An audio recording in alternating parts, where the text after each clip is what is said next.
They call him Bobby Ray. He is an unbelievable rider. He rides that 1002 up like it's a 440 single pop fuel dual exhaust system inside my motor. Skipping that water is beautiful. One thing about snowmobiling is just like jet skiing. You can do it both, you know what I mean?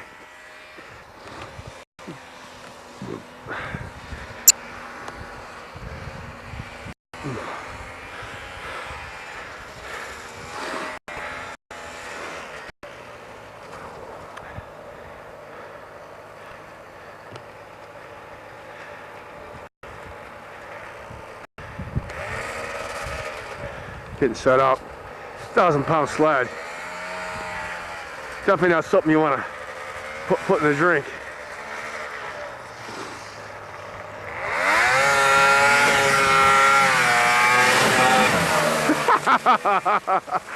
That was great. Woo-hoo!